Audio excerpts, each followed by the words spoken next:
Hoş geldiniz, hürmetli tыңнаучылар ва караучылар.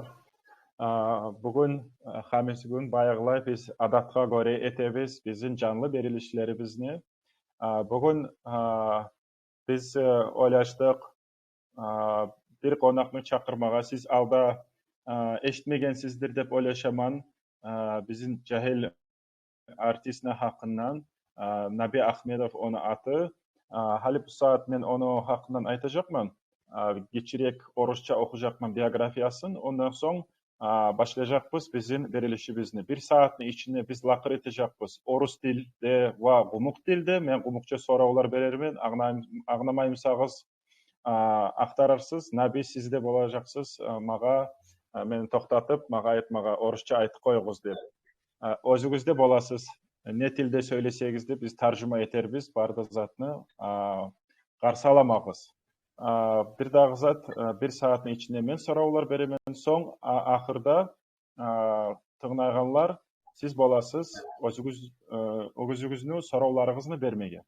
Бұса башлайық, мен орысша етейін презентацияны, ondan соң башлайықпыз хабарны ва лақырны. Ахмедов Наби родился 6 марта 1994 года в городе Буйнакске.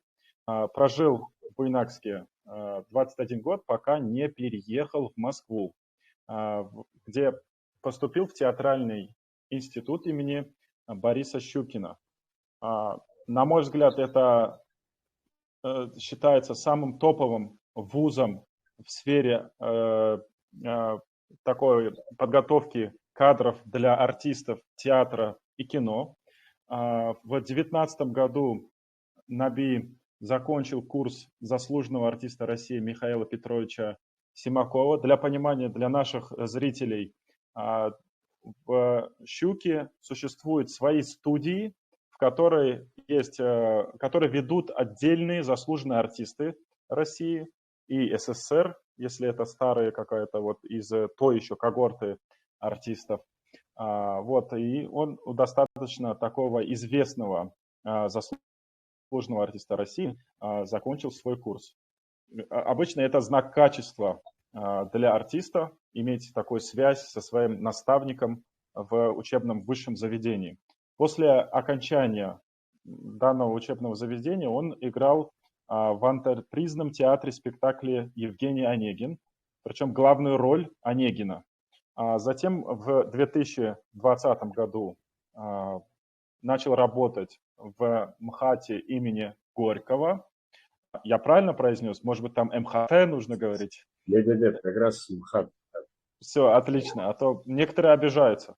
Еще по приглашению директора Абхазского русского драматического театра имени Фазиля Искандера в городе Сухум, он играет в спектакле «Кровавая свадьба» по мотивам произведения испанского поэта и драматурга Федерико Гарсия Лорка.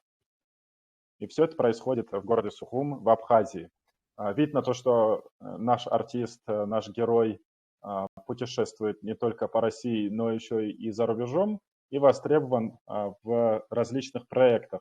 Уже на его счету съемки в 5 картинах, причем одна из тех последних картин, возможно, вы слышали, это «Аманат», которая появится или уже появилась на федеральных площадках, именно в кино и так далее. Сейчас я тогда поприветствую еще раз Наби нашим привычным приветствием. Ассаламу алейкум, Наби. Hoş geldin bizim canlı verilişke. Көп sağ ol, barakallah. Бұса білемсің, бұлай зат, Наби. Біз ең башлап, біздің қонақлаға сұраулар беребіз, оланы жахил заманның хақынан, кетші заманның хақынан, яш заманның хақынан.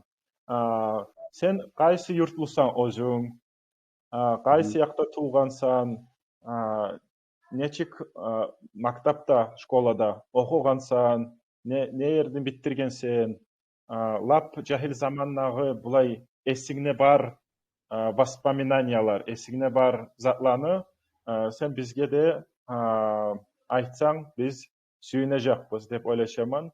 Şolay zatlarını hakkından aytıp olamsan, kiçi zamanını hakkından.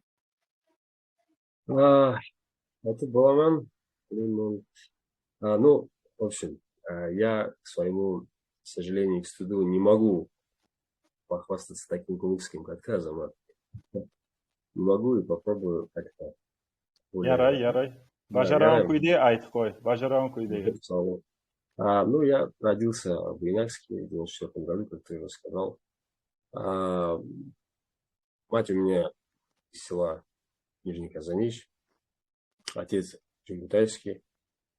Я учился и закончил 9-ю школу, которая, кстати, носит имя нашего великого деятеля Усмана Акаева, 9-я школа. Буйнakski. Да, конечно, Буйнакский. Men de okugamam o şkolada. Потом у нас... Mikrorayonda. Девятую школу закончил, потом в 11 году. Потом, вот тогда, кстати, у меня уже и начались эти вот попытки, так сказать, попасть именно в эту профессию, в профессию актера. Я пробовал в ГИТИС поступить в 11 году. Onu aldığında soramağa söylemen. Gitçi zamanda merli sen sahnaga sahnaga çıkadın mı? Ne çigedi şu yolun, yaşamın yolun? Я, честно говоря, не могу сказать, что прям вот... Ну, вообще, если откровенно говорить, у нас в Дагестане эта профессия, ну, не так популярна, не так она привлекательна для дагестанского парня, там, и все такое. И не могу сказать, что я прям с детства хотел быть актером. Это произошло вот именно... Хотя с детства я вот всегда пел, например. Вот я умел петь, пародировать разные голоса, там, и все такое, там, пародировать вот своих братьев многих, я там, походки, манеру говорить. То есть все я пробовал, делал. И это какая-то предрасположенность к этому была. Но прям, типа, стать актером, артистом еще театра вообще не было. Это вот произошло именно вот после где-то вот 10 класса, 11 я начал об этом задумываться. Но я же говорю, сказать, что я вот очень, ну вот с детства я, например, хотел быть футболистом. Это было. Но вот чтобы актером прям быть, это вот как-то произошло вот постепенно. И вот в 11 году я попробовал и проходил в ГИТИС. Atura qardaşların, tanışların var mıydı bulay artistler ya da Kumuk Teatr'dagılar ya da tanışların şoları ya da başka yaktan? Актерлар не было вообще. Актеров, конечно, не было. Ни в Тухуме, ни среди друзей, нигде вообще. С актером я никак не... Я в театре даже, если честно, не был ни разу. Но в моей вот с отца стороны очень творческая, если честно, сторона. Потому что у меня тетя, она заслуженная артистка Дагестана. Она художественный руководитель ансамбля «Молодость Дагестана» по Саюрте, Мадина Ахмедова. Да, она... Потом, ну, вот такая она у нас достаточно, вот такая творческая вот та вот сторона. Поэтому, но вот среди родственников, актеров, там, друзей, артистов таких, актеров именно, вернее, таких не было и нет. Nabi bulay zatta var, bilesendir sen. Kumuklarını arasında da bola, başka milletlerin de arasında da bola. Bulay aytkanna aktör bolmağa söylemen, sahnaga çıkmağa söylemen. Ayıp ete. Ya sahnaga barıp bu seryozni adam bola mı? Nizattır bu dep oylaşaganlar da barça. Kardeşlerine sen bulay oylaşkanla men atam, anam, men söylemen barmağa, okumağa, aktör bolmağa. Olar sağa bizzat da aytmadı mı? Ya da kardeşlerin aytmadı mı? Ya kaydağı zatqa barasan nabi. Yürükke bol, ekonomist bol. Koy şu kaydağı zatlarını, olmagan zatlarını dep aytmay mıydı? Честно сказать, конечно, были такие разговоры тоже, но семья именно для меня, которые очень важные люди, они, конечно, меня поддержали. Помогли, поддержали, и я действительно и по сей день чувствую поддержку от всех родных и близких в этом, откровенно говоря, специфическом. Это достаточно специфическая профессия, простая, она совсем не не такая романтическая, как кажется. Мгм. Но поддержку я чувствовал. Ну, конечно, не без этого. Конечно, были. Я и сам, я прекрасно понимал тех людей, которые, да, даже сейчас тоже понимаю людей, которые, ну, если туда не углубиться, он действительно кажется достаточно такой, ну, мягко говоря, несерьезный. Мгм. Особенно тут, в Дагестане, на Кавказе. Но я сделал такую вещь, как я закончил на экономический, у меня есть экономическое образование, и потом с Ва! чистой совестью, да, с чистой Bizgacha совестью я такой, aytmadim, типа, bizgacha да, yozmadim, aytmadim, я, barakalla. я просто вкратце вам, у меня уже было образование, когда я поступал в Щуку, я уже потом с состоянием того, что я имею право, короче, вот сейчас у меня есть Мгм. серьезное образование, вот теперь можно я займусь несерьезным, да, и как бы, и вот на самом деле, ну, мы еще, я думаю, подробно поговорим о Мгм. пути именно в Щуку, а вообще Мгм. пути именно, я думаю, подробно поговорим, Мгм. потому что это достаточно такая тоже любопытная история, что так все сложилось, интересно. Bu olay bo'lsa sen o'ylashgan eding, 11 klassni bitganini o'ylashgan eding. Shuni sahnaga bo'lib, aktyor bo'lmagan suyayman, chiqmagan suyayman sahnaga, kinoga bormagan suyayman, ishlamaga. Ammo o'sha momentda sen to'g'ri bordingmi dag'i shukaga, yoda ekonomический sen aytganlay Dag'istondan tushdingmi, yoda Moskvada tushdingmi, qaysi yoqda boshqa shaharga chiqdingmi? Вот, мен айтайыншы, что я буду немножечко кумыкский Яра, русский. яра, Да, яра. мен айттым, что ГИТИСта поступать не помню. Я Мгм. поступал, потом я прошел первый тур, там бывает, ну, я буду немножечко объяснять, потому что я Ayt, думаю, не все ayt, могут. Agnat, bizda Да, да, Agnayev да. yo'q Да, bundan да, hozir. да. Agnayev yo'q. Потому что, в общем, в творческие вузы бывают, естественно, они отличаются от обычных экзаменов, обычные вузы Мгм. такие гуманитарные. А, Там, в общем, бывают туры, первый тур, второй тур, третий тур, потом бывают этюды, потом бывают пластический экзамен, потом бывает Мгм. коллоквиум, когда проверяют твои знания, вообще с тобой сидят, общаются. И вот я прошел, видите, первый тур, второй тур, это был 11-й год, сразу после школы. Прошел Мгм. первый тур, второй тур. Затем я вернулся вот после третьего, кстати, это вот к предыдущему вопросу сейчас будет. Я Мгм. вернулся туда, в Дагестан, у меня было там достаточное количество времени перед третьим туром. Я вернулся в Дагестан, и тут вот как раз началась та история. В основном друзья это говорили, типа, какой актер? Наби, брат, что за актер, чем ты собираешься Мгм. заниматься? Мгм. Типа, куда, что, как. И, ну, мне было 17 лет, и, конечно, меня немножечко... Я сам тоже был в таком достаточно... Я не твердо был уверен в том, что это Мгм. мое. Особенно, когда я помню, я вот приехал в ГИТИС, а там я поступал при одном театре. И я пришел в этот театр, и от этого театра Мгм. и когда я увидел... там еще был какой-то спектакль, и были мужчины в гриме, в Мгм. каком-то таком достаточно, ну, мягко говоря, комическом. Они играли что-то мольеровское, может, я не знаю, и были в Мгм. таких париках, в этих, короче, там, во всех вот этих. Мгм. Я когда все это увидел, ну, для меня, для дагестанского парня, я такой думаю, а на самом ли Считай, деле, может мне прислушаться к моим друзьям, знакомым, как-то все это. И я действительно, меня они, ну, не то что переубедили, но я сам тоже, я же говорю, я не был тверд в этом. И вот это Мгм. все на меня повлияло. В общем, я передумал.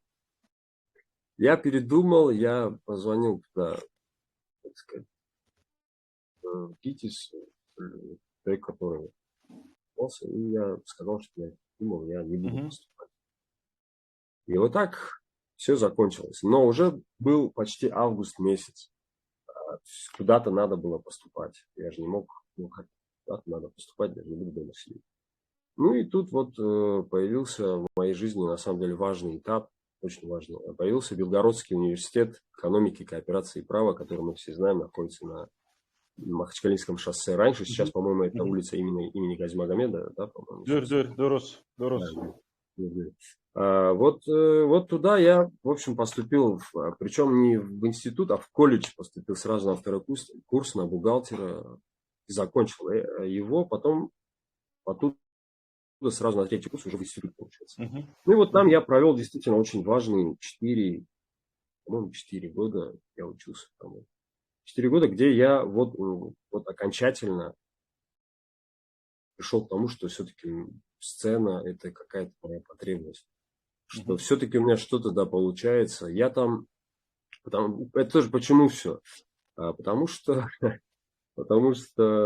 я там, сейчас будет так, я там, короче, все делал, кроме того, как учился вообще. Я там делал все, кроме учебы. Я там выступал в КВН, я там собрал команду КВН. Ну, мы с ребятами собрали команду КВН, я был капитаном ее. Мы выиграли в тот год чемпионат города. Я играл в футбол, у меня была у нас команда, баскетбол. То есть делал все, в общем, кроме того, что нужно. Да, и ко мне очень хорошо относились. И ректор Шапидевич очень такие отношения были. Очень, в общем-то, это было на самом деле для меня очень важное время в Белгородском, потому что я все-таки осознал, что мне надо все-таки попробовать. Но я думал, вот закончу Белгородск и попробую. Но так случилось, что его закрыли, как, не знаю, наверное, некоторые тут знают. Его, в общем, у него там с лицензией пошла какая-то проблема. Его, в общем, в один день закрывают. А я был на 4-м курсе. То есть мне еще оставалось там еще 4-й, еще 5-й. И вот так я вот так сидя дома, думаю, что делать. Все, нет, я не хожу в Белгородский, я ничем не занимаюсь, сижу дома. Ну, что делать, как? То есть я вот сейчас резюмирую, чтобы туда перескочить. То есть если бы его не закрыли, возможно, не было бы сейчас Наби актером. Вот казалось бы, это было, хотя на тот момент мне казалось, что это такая трагедия. Потому что действительно это место, где мы проводили очень много времени с друзьями, в Белгородске, все, а тут его раз и закрывают. Я помню, действительно, очень серьезный удар был. Все, мы бы сидели дома, ничего не было, с друзьями уже как-то, но все равно нас объединяло. И вот тогда я начал думать, что же делать, и позвонил своей тете как раз вот Адине Ахмедовой, которая, я говорю, вот нет ли в министерстве там, а у нее, естественно, ее деятельности, у нее есть там знакомые, все, нет ли какой-то возможности попробовать себя. А я слышал, что от республики бывают квоты там, 1-2 места, да, в какие-то творческие вузы. Я это слышал, но я говорю, есть ли такая возможность? Она говорит, хорошо, я узнаю. И надо же именно в этот год Мавлет Данилович Тулпаров, нам всем известный,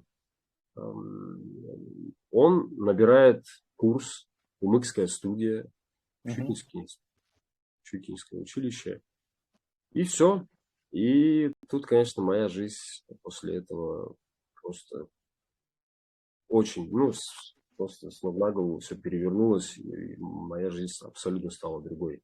Я начал готовиться, кстати, я только не просите меня прочитать эти стихи, но я учил стихи на кумыкском, я учил стихи, я учил басни, 3 басни, 3 стихотворения, 3 прозы. Джачаева, я помню, у меня были там, Акаева, по-моему, были. И Вот, в общем, да. Может, да, вот может быть, да. Тоже. Вот, у меня, в общем, было 3 стихотворения, 3 прозы, 3. Причем для меня, для человека достаточно, к моему стыду и сожалению, опять-таки, не знающего даже на 50% русский язык, я смог как-то выучить. Я помню, а у меня дяди очень хорошо говорят, естественно, дяди. Я помню, я их сажал. Yurtta yaşay mı olar? Yurtta yaşay mı ya da şehirde yaşay mı? Yurtta. Нет, шахарда. Yaşarda. Да. И я их сажал и рассказывал. Я говорю, вам хоть что-нибудь понятно? Спрашиваю. Они говорят, да, все понятно. Они-то понимали. А тем более кумыкский литературный, это же совсем другое. Это не то, что там. Сейчас. И я достаточно хорошо, и даже с произношением совсем хорошо. Почему? К сожалению, за эти 7 лет я позабыл. Я бы сейчас с удовольствием рассказал. А так, прочитал, вернее.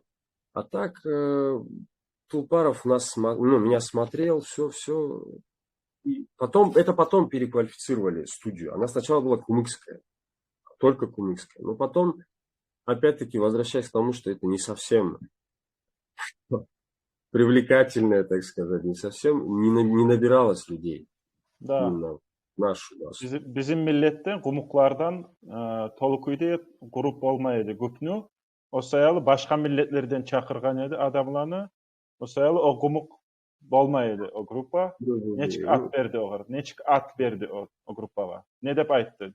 Как назвали эту группу после этого? Дагестанская студия она стала. И у нас там были разные ребята. Но мы проходили все равно. Там мы проходили... Не, мы даже, когда сюда приехали нас смотреть, мы и здесь проходили все эти творческие конкурсы.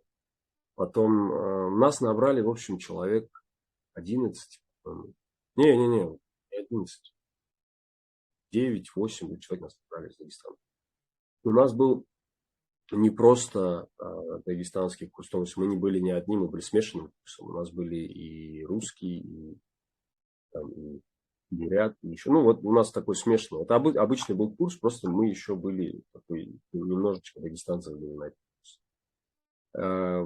И были москвичи, ну, как полагается, обычный курс. И вот все, после этого, конечно, моя жизнь. Вот так вот я попал в штуку, и, конечно, моя жизнь очень изменилась абсолютно. И я вот потом вспоминая Гити, всю эту историю, я понимаю вообще, почему все именно так сложилось. Я очень счастлив, что я попал именно в ЩУП в 21 год, а не в 17 в ГИТИС. Я вот сейчас понимаю специфику ЩУПа, ГИТИСа, я, конечно, понимаю, что ГИТИС это не мое. Я бы там не было сложно.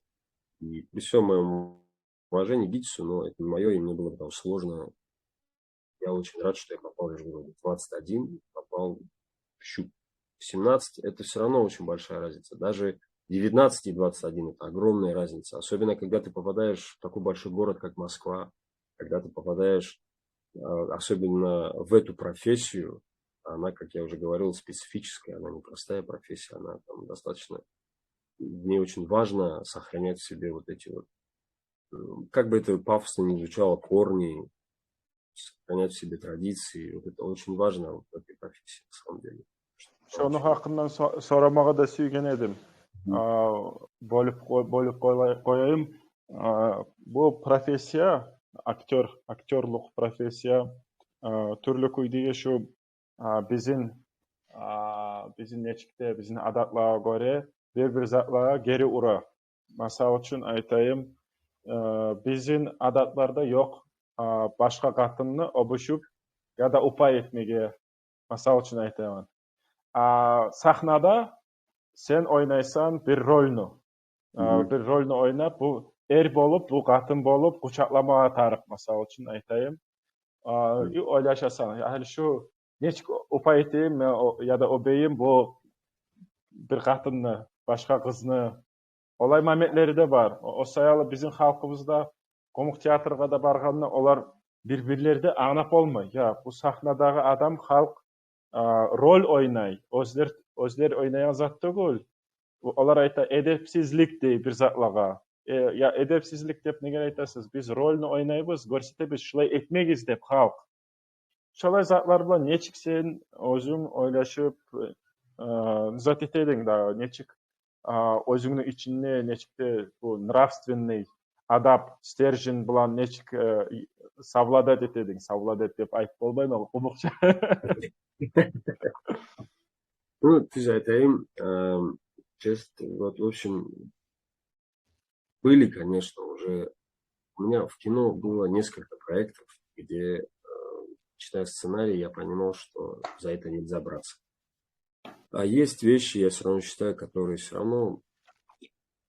Ну, на данный момент я не готов сейчас взять. Были у меня такие проекты, после которых я мог действительно, ну, не скажу там стать звездой, но это очень бы меня толкнуло в моей профессии. Главная роль, шикарный фильм, проект, но там очень было много таких достаточно откровенных сцен. Ну, пока мне хватает силы воли отказываться от этого всего. Я отказался, было у меня 2 таких проекта. В театре тоже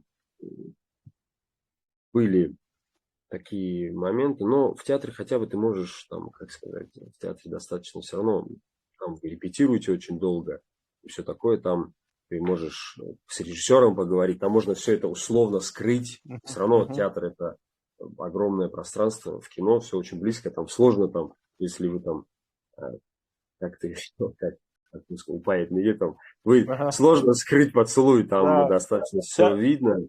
Да, в Театрда. театре все условно, да, вы просто повернулись, зритель Ага. подумает, да, вы на самом деле вы даже не близки друг к другу. Мгм. Там совсем- это такие секреты я рассказываю. Ну, в Мгм. театре все Мгм. условно. Конечно, в театре с этим совсем попроще.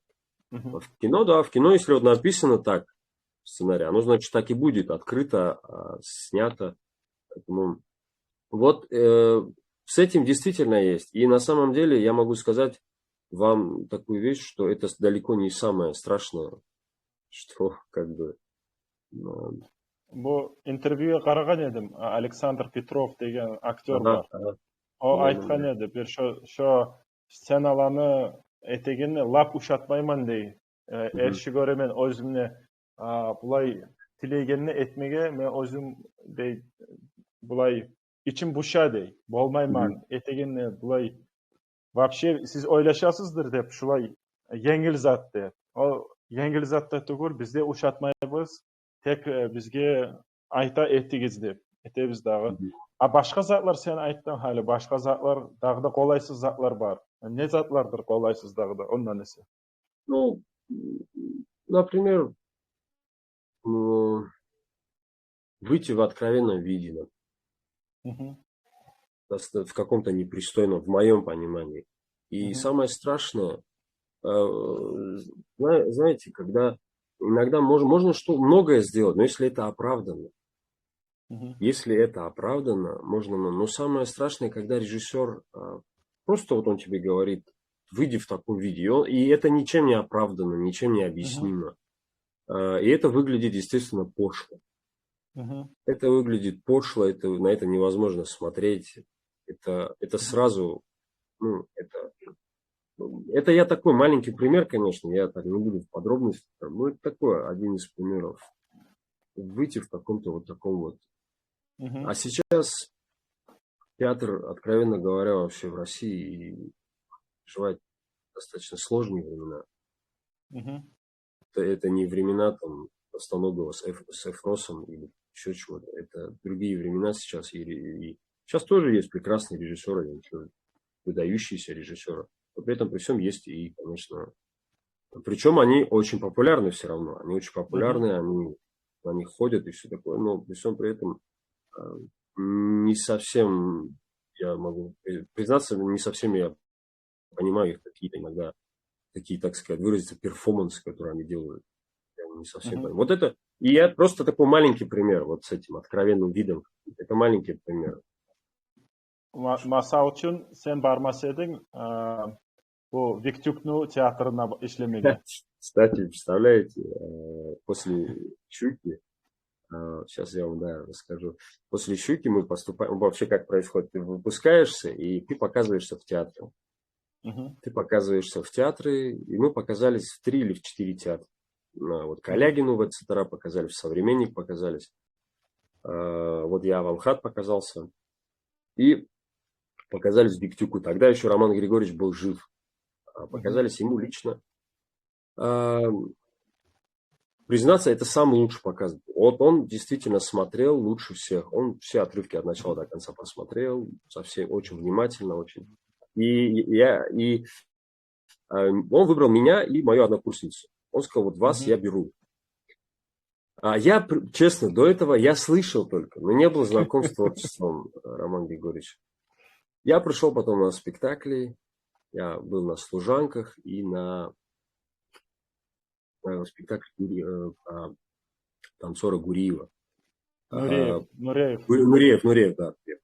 На спектакле Нуреева. И я, коротко говоря, понял, что это не мой театр. Да, хотя, признаться, у меня тогда выбора не было. Тогда меня еще МХАТ не брал.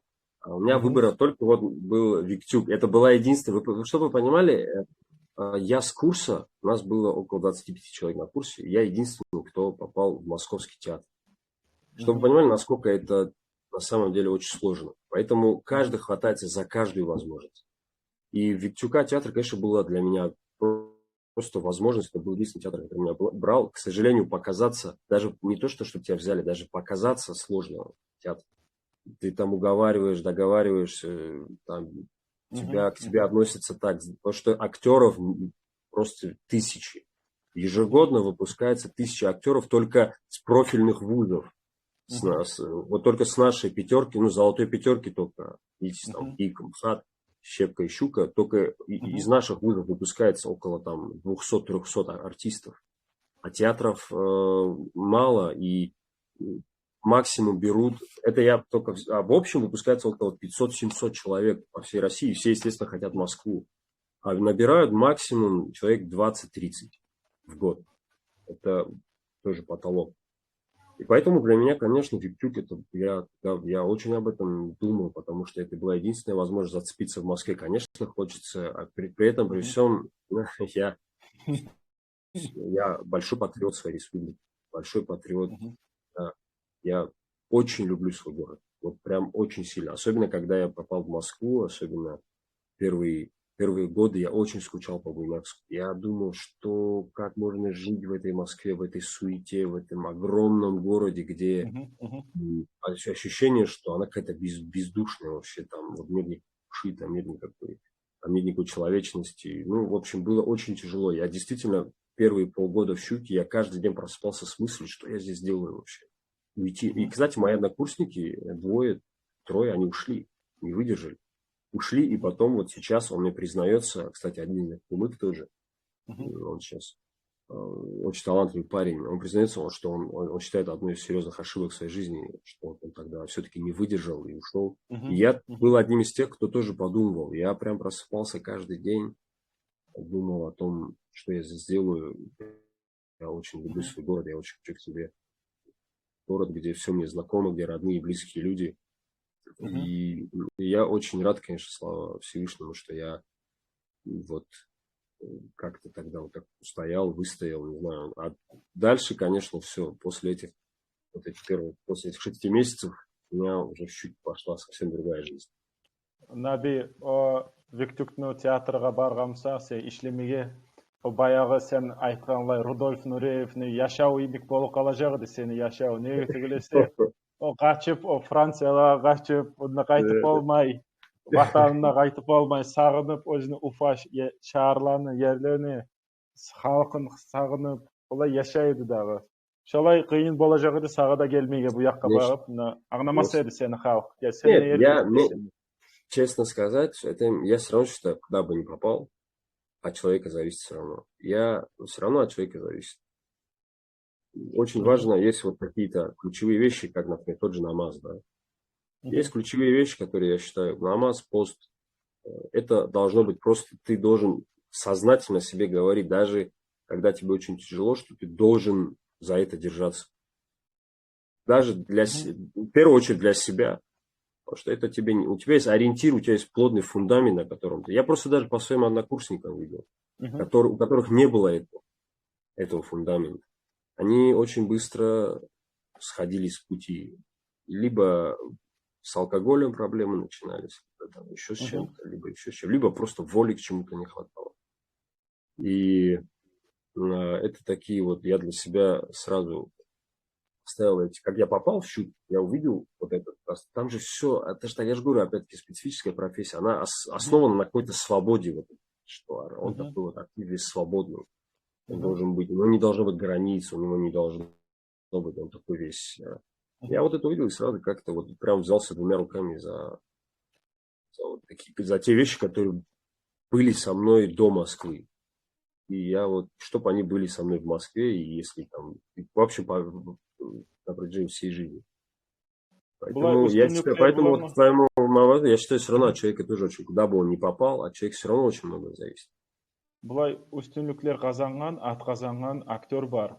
Романович деген ұлан, орыс ұлан білесіңдер, Сергей Романович. О да дінні алып, мұсылман дінні алып, орыс мұсада көп проекттерден отказ еткен.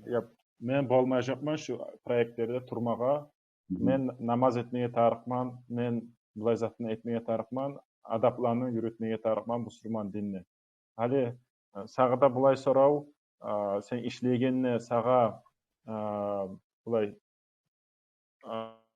қиын түгіл ме намаздың заманына етмеге, я да башқа затланы Масал үшін ораза тұтмаға бек қиын затқа қараға.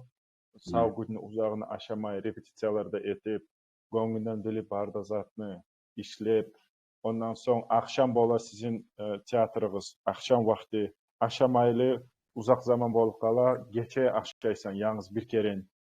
O da kıyın tugul mu?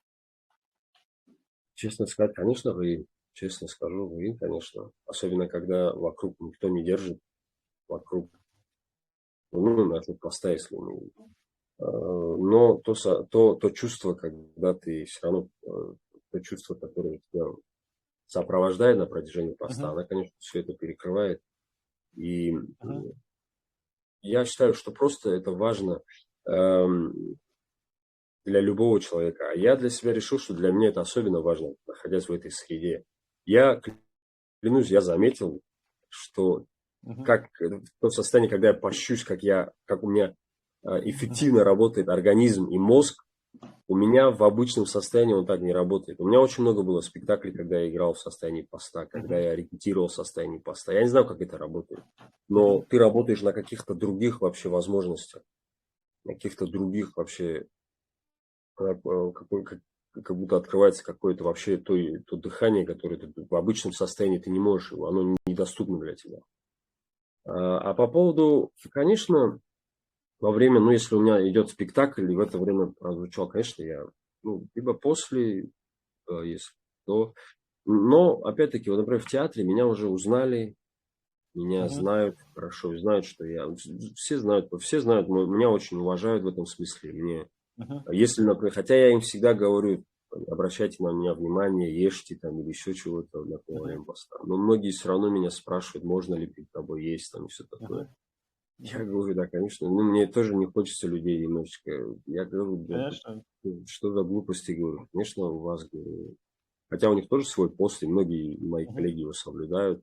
Он отличается от нашего, но они могут пить там и все такое. И вот они меня спрашивают. Не, в этом смысле, я же говорю, очень много от самого человека зависит. Если ты будешь там ходить и типа, не ешьте передо мной или еще чего-то, я там пощусь, все разойдитесь. Конечно, к тебе тоже будет чуть-чуть, мягко говоря, не то отношение. Но меня знают, я, например, я в гримерке там с коллегами, я когда даже бывают такие случаи, я говорю, условно, Георгий, я помолюсь. Он такой, да, конечно. И он начинает почему-то, опять-таки, интересная реакция, он начинает вставать и становиться у двери, чтобы никто не зашел, охранять, в общем, там. Я говорю, ты можешь спокойно сесть, ты можешь своими делами дальше заниматься. Все нормально. Я к чему все это? Потому что очень много от тебя самого. Если бы я же там ему не сказал, выйди, я там. Очень много от подачи, от того, как сам человек представляет свою религию, свой народ. Очень много от этого зависит. Поэтому, но сложности бывают, конечно, бывают. Когда-то на площадке, например, вот в кино, на площадке 14 часов без перерыв только там, я не знаю. Конечно, особенно если ты, вот мы, например, вот в Аманате я снимался, я был просто весь в грязи. И это на протяжении 10-11 часов в грязи, лицо все в грязи, весь в амуниции, весь... Конечно, есть сложность, потому что сейчас мне надо все остановить. Так, сейчас я, уйду. Да, конечно, бывают сложности, но это, опять-таки, издержки профессии, специфика профессии. Например, я не могу считать грим смыть, а грим наносится, там, иногда бывает, грим наносится по 2 часа. Мне, например, на Аманате тоже там вот эти все раны, это все не 15 минут делается, это достаточно. Бывают, конечно, бывают, но что поделать, я считаю, надо даже, бывает такое, что иногда пропускаешь, но потом я все равно считаю, что надо, даже если что бы ни было, ты должен становиться обратно, возвращаться на эту дорогу, на эту тропу. Долго, да, я отвечаю, так объемно отвечаю. Если что, ты меня останавливаешь. Ару, бардазат, ару, тüpetüs, sen olaysa bolasan bir alimге барып, fatva беригиз мага деп, агнатыгыз мени ушулай бояса, бетимни бояса, бир сааттар этсе, ушу гримни этсе, бетиме намаз жуунаганым нечик этейин, ошо намазны заманына этмейсе мен намазны деп. Şunu taydırmağa bolmayman. Astarak şunu тидирмей Чисто, шатаспа сулы башка жерлерге тидирсем ярайбы деп. чисто мага, да, чисто вот это фетва мага такая. Сага фетва неге төгүлесе эчиткенмен бул стройкада иштеген халк буларны үстүнө толачу бир краскалардан, бир затлардан тола. Буларны үстүнө зат ошо опурагыда намазга тие деп эчиткен эдим. Ичлеймизсе да чарасызга ошолор нечикте шолай этсе да ярай деп яратат алимлер. Бул дагы бир суроо бермeye сүйкен эдим. Ушу МХАТ имени Чеховага нечик түштүң? О бек улуу площадка айтылган. Дүйнөдө аты да бар Казаннын. Горького. Горького. Прошу прощения, как говорится. Все вопрос, да? Да, şu sarau нечик түштүң сен? 20-жыл пандемия жыл. Барда зат иштемеген жыл. Это очень тоже. Ишке түшесен сен. Еще, кстати, тоже, не знаю, как это объяснить, я вырос, родился на улице Горького, в Буйнакске. Да, папа. Моей таким ролью прорывом в «Щуке» был тоже Горький. Роль в «Мещанах» я играл отца Бесеменова. Вот Горький как-то вот он меня вот так вот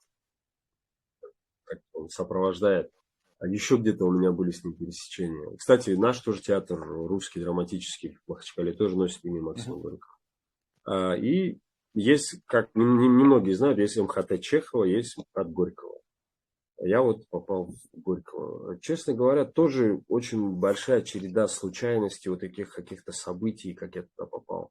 Ну, я показался, меня отметили они, а потом через год была тишина.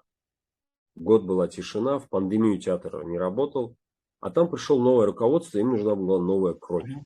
Нужна была новая кровь, и вот они начали приглашать тех, кого они отметили когда-то, что-то там, когда вообще не смотрели.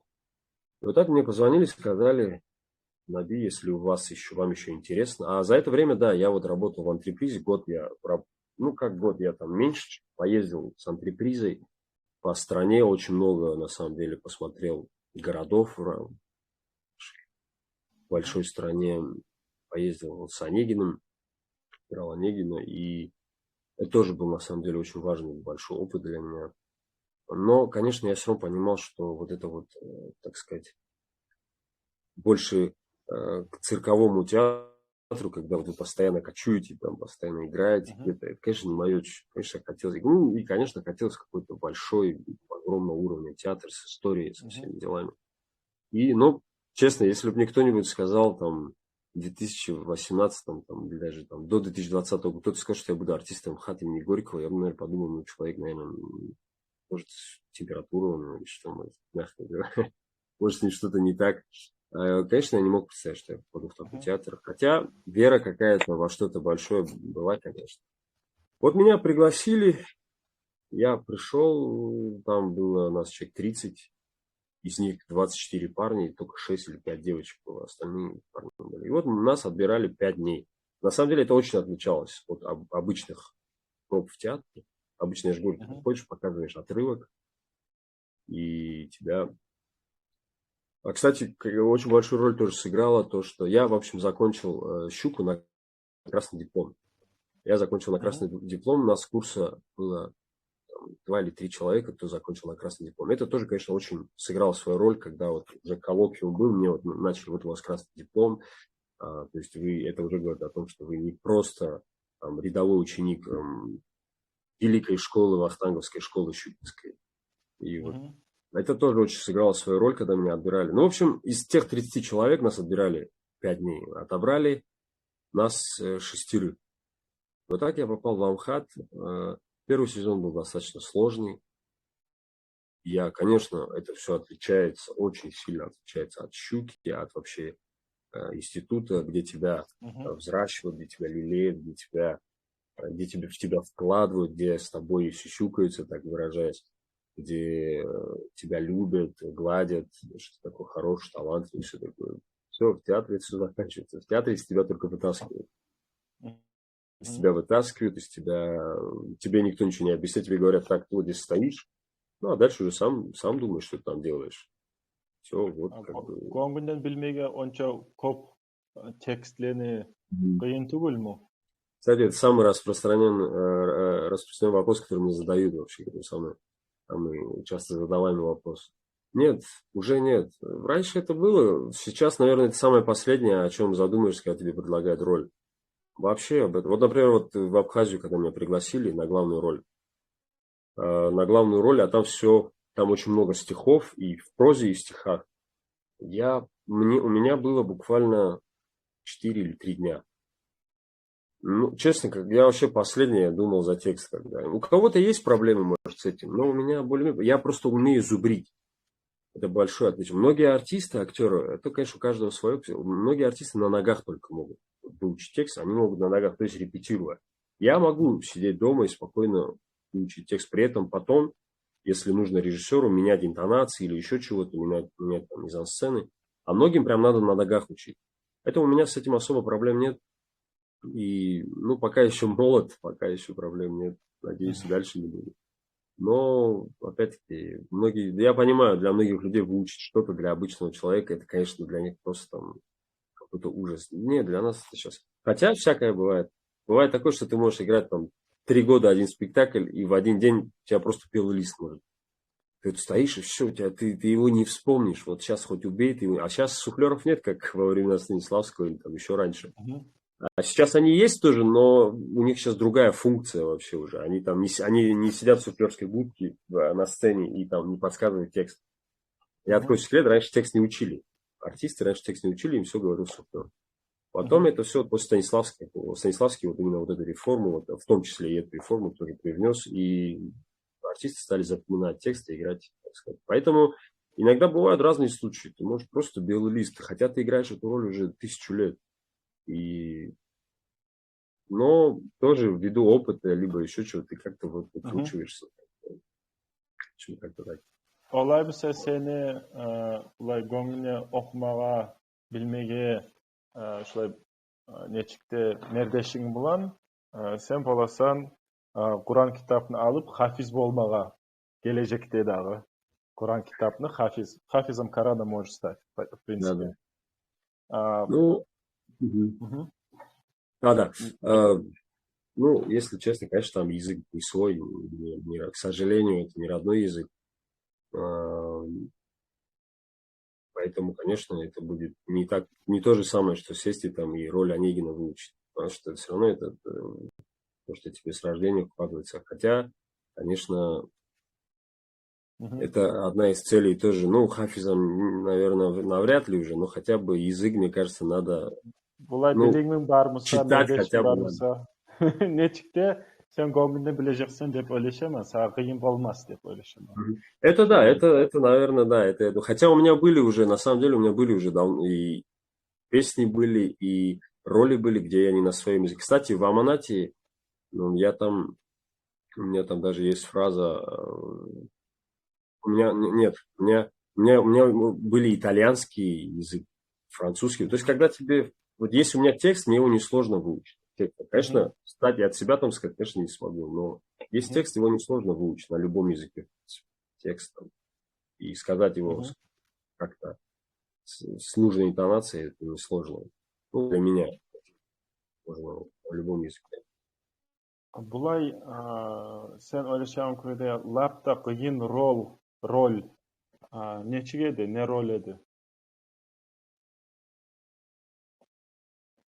Я играл уже вот так, у меня тоже удачно сложилась как-то актерская моя профессия. Я очень этому рад. И как-то сложилось, что я за свою не такую длинную актерскую карьеру сыграл на самом деле очень... Я сыграл еще в институте Гамлета, который считается вершиной, так сказать, мужской драматургии мировой. Я сыграл уже его на 2-м курсе. У меня был педагогический отрывок с педагогом, с народной артисткой Дворжецкая Нина Игоревна ставила этот отрывок у меня. Я играл Гамлета, играл Макбета, в Сальере играл по Пушкину. Одна из, наверное, самых тоже для меня важных ролей, которые я сыграл. На разные роли, но могу сказать, что вот самое сложное и которая для меня была действительно, я прям не знал, как делать, это был Достоевский. Достоевский, «Преступление и наказание», роль Свидригайлова. Есть такой персонаж, который играл Высоцкий на Таганке в свое время. Эта роль, наверное, была самая сложная, которая в итоге, я все равно считаю, что отрывок был быть еще лучше, и там он не совсем, но который в конце я как-то его все-таки нащупал. Там просто был достаточно, он, во-первых, ему там 50 с чем-то, 55, по-моему, лет было, ему достаточно, то есть уже такой. Вообще Достоевский просто в принципе сложный. Это не Шекспир, это даже не Пушкин тоже, хотя Достоевский просто, он очень такой, у него нет определенных персонажей, они все какие-то вот просто там. И он для меня был какой-то чужой такой вот этот персонаж, вот этот человек, он был для меня, я его не понимал, потому что он еще там стреляется, он застрелился, в конце концов. Он застрелился, и это тоже есть у нас в отрывке. Он страшно, он вот как говорят, любовь больная, он именно вот такой любовью любит сестру Раскольникова, и он ее вот терроризирует, он от этой любви сам страдает, но он болеет человек, как вот такой вот, и представляете, вот это все вот для меня, для 25-летнего парня, вот это все держать, ну вот было, в общем, вот как-то это все было очень сложно шел отрывок, но в итоге этот отрывок потом, представляете, этот отрывок я показывал в театре. Вот так случилось, что вот этот самый, который не поддавался, самый сложный отрывок, я его с этим отрывком я показывался в театре. И в Амхат меня взяли именно посмотрев этот отрывок. Хотя я играл без грима, я не играл, у меня не было ни бороды, ничего, я не играл 55-летнего. Мы играли историю, но вот с такими предлагаемыми обстоятельствами. Bu rolni o'ynaganna o'zing inanamsan o'ynagan zatga?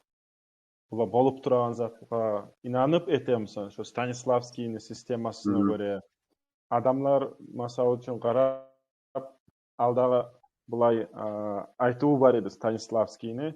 İnanmayman dep. İnanmayman. Dürüst. Hali inanırtmaga dep özüň ne etesen? Halkny inanırtmaga şu bolup turgan, sahnada bolup turgan seni rolüň bulaňy, seni bu personajyň bulaňy zatlar şu bolup turgan içindeki sırlarny çeçeýän köýüne inansın dep ne etesen? Честно говоря, бывают разные роли. Конечно, вот когда ты играешь Достоевского, Шекспира, это намного проще поверить во все, потому что они великие люди, которые все так прописывают, что у тебя, я не знаю, я считаю, надо уходить из профессии тем артистам, которые, играя Достоевского, не верят в то, что происходит, там, не верят, потому что это настолько гениально, что, я не знаю, как можно в это не включиться. На самом деле, большая проблема не в том, что верю, а включиться. Если ты включаешься в это во все, ты уже автоматически веришь во все. Ты, как ребенок, ты вот веришь в то, что я, Наби, сейчас нахожусь вот в этой ситуации. То есть, это не то, что, типа, я играю, все равно я же от себя играю, это же Наби играет. Ты же не пришел другой человек, меня и не начал играть. Все равно это я от себя играю. И как бы Наби в данной ситуации, находясь в таких обстоятельствах, себя ведет. Но все равно, находясь в обстоятельствах образа, все равно это есть. Конечно, есть Станиславский, который, я все равно придерживаюсь его какой-то системы, стараюсь, это очень помогает. Но все равно есть и другая система, того же Мирхольда, Чехова, Кротовского. И в таких, например, у меня была роль тюльпан. Я играл тюльпан. Вот как играть тюльпан? Как поверить в то, что ты тюльпан? Вот ты тюльпан играешь, что играть? Где, какая может быть биография персонажа у тюльпана? Это вот если по Станиславскому, у тебя должна быть биография персонажа. Разницы нет какого. У тебя должно быть сквозное действие, сверхзадача персонажа, его то, что, как у нас называется, болевые точки, то есть что у него болит. Вот представляете, что с тюльпаном? Просто тюльпан. Вот это же надо придумать все это. В таких случаях помогает уже, например, школа, мне лично, вот тут уже вот по чеховской, когда ты идешь не от внутреннего к внешнему, а от внешнего к внутреннему. То есть, например, ты, на меня, например, надели вот этот колпак такой, тюльпана вот этот. И Мгм. все, я начинаю уже, смотрю и думаю, что-то у меня как-то вот пластика какая-то другая пошла после этого. И ты Мгм. начинаешь уже вот от внешнего ходить вовнутрь, и все уже как-то вот начинает складываться. Вот такие тоже бывают. Ну, а в целом, конечно, разные бывают случаи. Иногда, мы же тоже люди, иногда у тебя какие-то семейные могут быть там, ты же все равно не можешь, хотя мы должны это делать, но Мгм. мы же тоже не робот, иногда ты можешь не переключиться просто. Все равно эта проблема вот тут сидит, и ты можешь выйти с ней на сцену. Мгм. И поэтому, и там тебе вести, о какой вере может быть речь, если у тебя вообще голова в другом месте, сердце, голова в другом месте. Бывают, конечно, такие случаи, но признаюсь, как говорится, сцена лечит. Это Мгм. действительно правда. Я и на собственном опыте это испытал. И, я очень много раз выходил с температурой на сцену, но иногда Мгм. бывало, что у меня температура пропадала. А иногда бывало вот именно на этот период я чувствовал себя просто прекрасно. Уходил со сцены, минут 10 и температура возвращалась. Э, Мгм.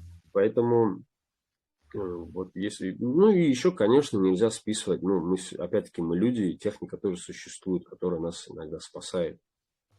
Конечно, техника тоже существует, которая в сложные моменты, вот как я уже повторился, бывают разные моменты в жизни. Тебе надо, а тебе Мгм. все равно надо выходить на сцену. Конечно, техника тоже, она нужна. Но, конечно, нельзя ее злоупотреблять, нельзя ее опошлять, нельзя ее...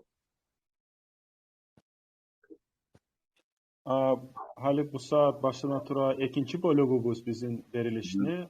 Siz oňaryp bolasız özüleriňizni, sorawlaryňyzni Nabiге bermege. Men hali ahyrky sorawny bereyim. Nabige, siz süýemseňiz bir zat soramaga gollaryňyzy göterip söylersiz da. Men sizge ihtiýar berejekmin. Nabi, ulay zat da bar. Bir artistler kinoga barmagy planlary bar.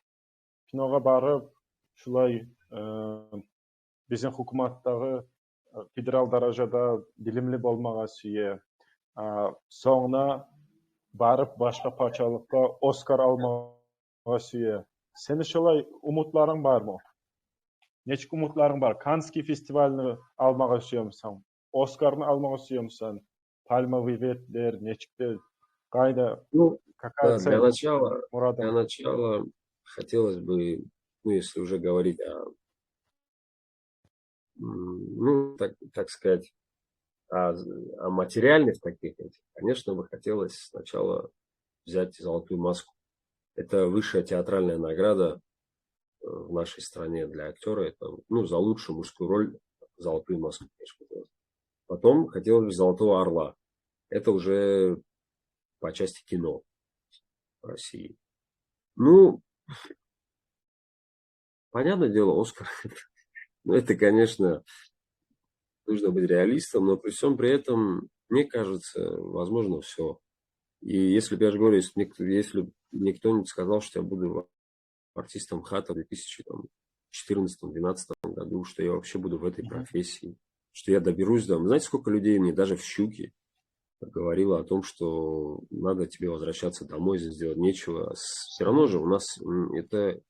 Хотя у меня достаточно такая, ну, у меня такая фактура нейтральная, я там не совсем такой там яркий, выраженный кавказец там или еще чего-то. У меня фактура нейтральная, но даже мне говорили, что делать нечего здесь.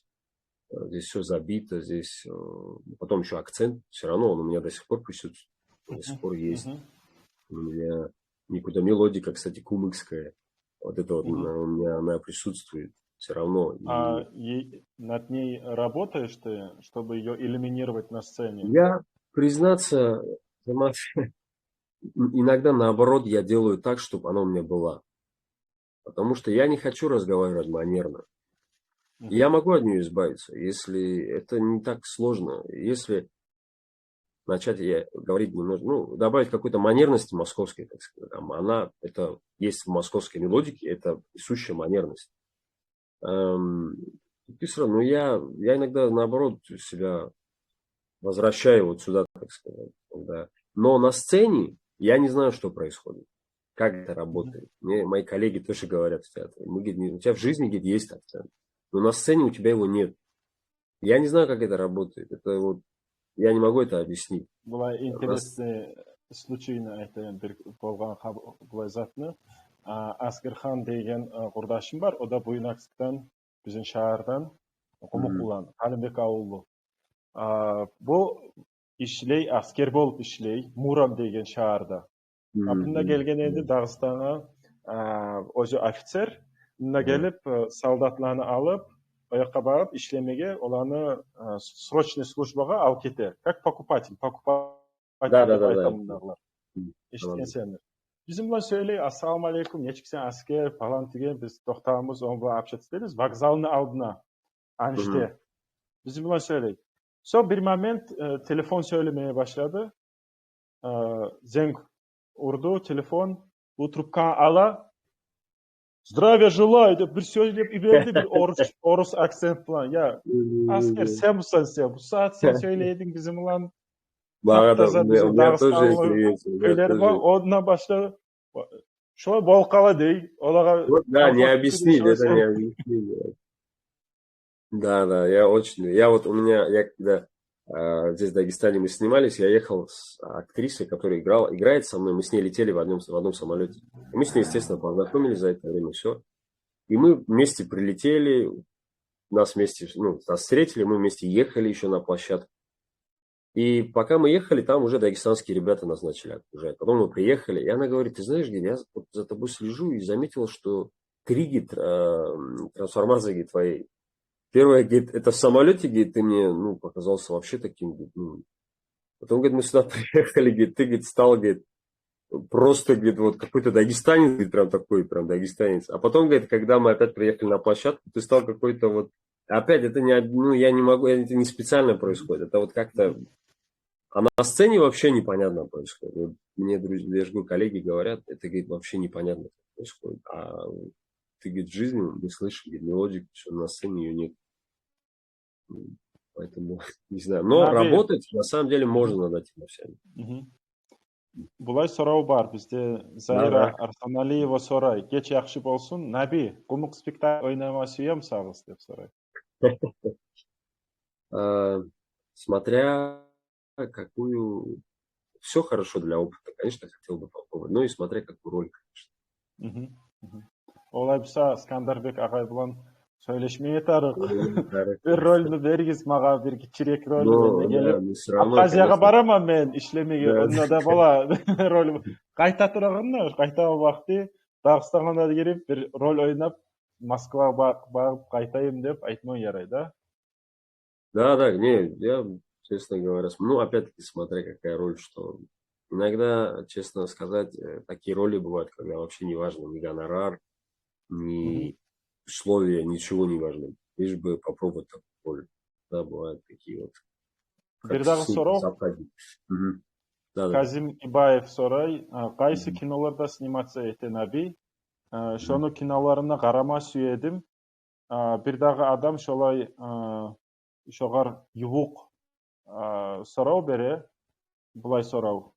Вот вторую часть не совсем. Еще раз. Сейчас скажу еще раз, секундочку.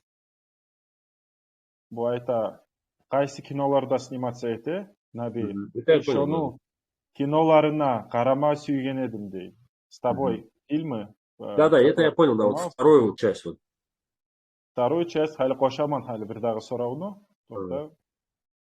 Это двух разных людей вопрос, ты хочешь соединить? Екінші адам сұрай бұлай, Нина деген қаты. Или қыз, білмейбіз. Хотелось бы посмотреть спектакль с вашей ролью, видео, разместите хотя бы отрывок. Болса... Вообще я могу поделиться, во-первых, я делаю свое маленькое творчество, так сказать, в социальных сетях, поэтому есть у меня, я не знаю, вы можете здесь поделиться, Азамат, или где, в Инстаграме, и, конечно, в основном у меня много на Ютубе, на моем Ютуб-канале. Я не скажу, что я блогер или еще чего-то, но стараюсь потихонечку свое маленькое творчество выкладывать. И вот в Инстаграме есть какое-то, конечно, туда больших отрывков я не могу залить, но на YouTube-канале есть более такие большие мои роли, мои отрывки. А по поводу фильмов, самый такой, который можно посмотреть сейчас, это, конечно, сериал «Горячая точка 2» на НТВ, который шел в ноябре.